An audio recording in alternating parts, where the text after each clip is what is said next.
fix my various technological support system. Namaskar.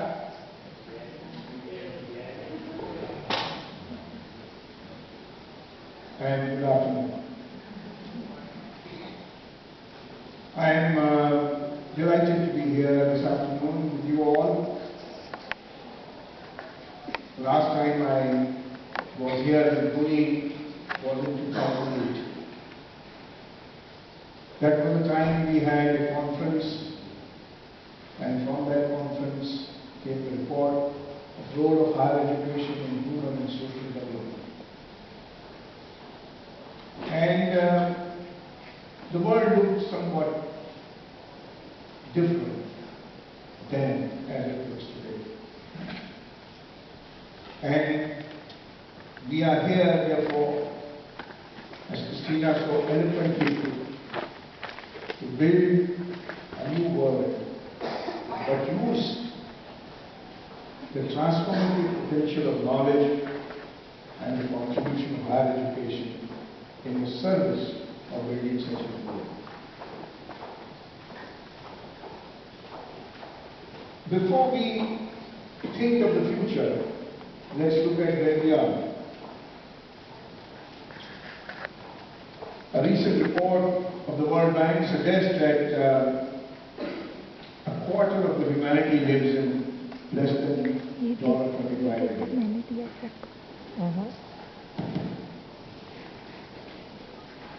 While inequality in the world is increasing, investment in military expenditure is also increasing.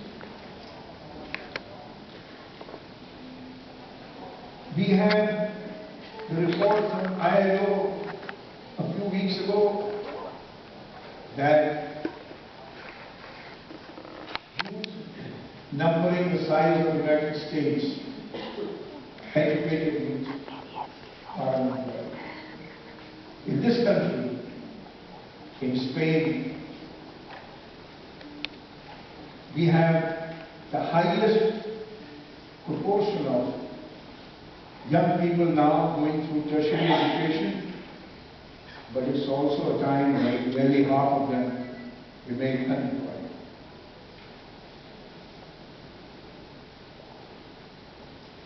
Nearly a quarter of people in the world are living without electricity. $75 billion were spent in 2011 on video games. How much was spent in understanding each other? 3/4 of the world's income and wealth is in the hands of the top 20%. And today, that global elite, the global rich, come from all parts of the world. North, south, east, west. There are more billionaires in Mumbai than there are in Paris or Barcelona.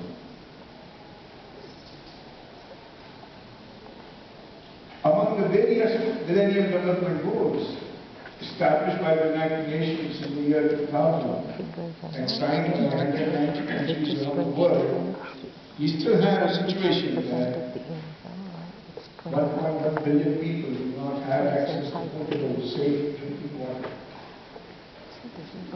In fact, there are more mobile connections, there are more people with mobile connections than with access to toilets in the world.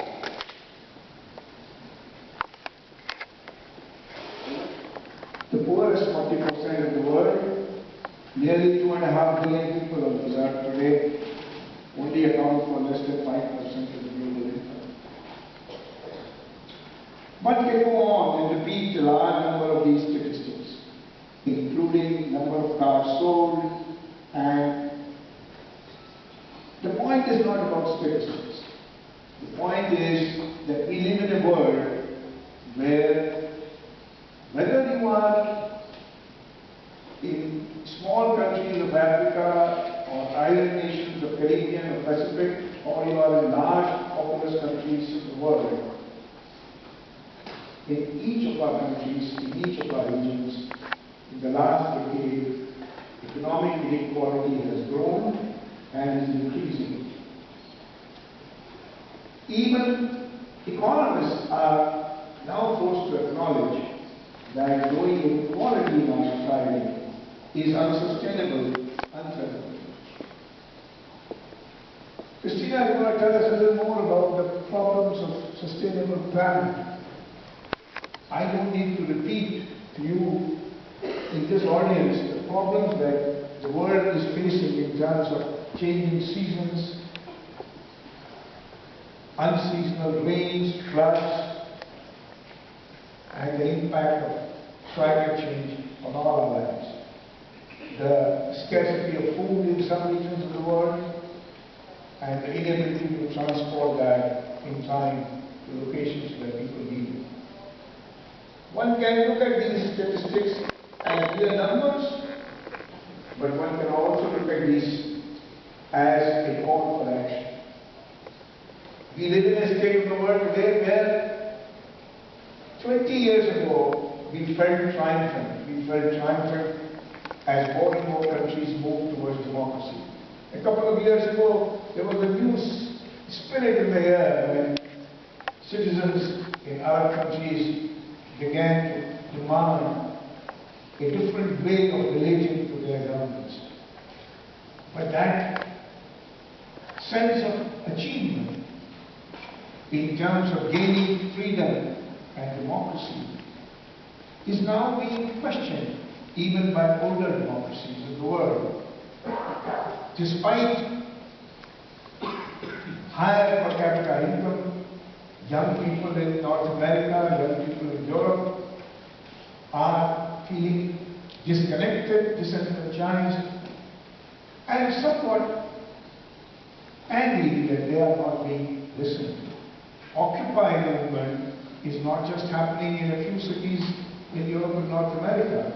Citizens want to create an order in which they have direct influence and say.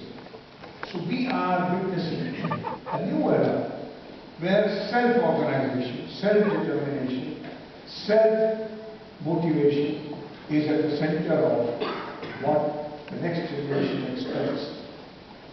We, those who work with ideas and knowledge, those who work in institutions of higher education, those of us who work in community organizations engaging with knowledge, are gathered here to respond to these aspirations of a new world and respond in a manner that does not negate our history, but at the same time learns from it in order to move forward. The roots of a transformative knowledge are available today if we are willing to work together in a different way, if our institutions are willing to reform themselves and transform themselves in the context of a new order, a new era which is beckoning us. I am hoping that in the course of the next 3 days, collectively, we will address this challenge, share the experiences and hopes that we bring, but also resolve to transform our own practice and bring that of our institutions where we are located. Let me invite Christina to take this conversation to the next stage.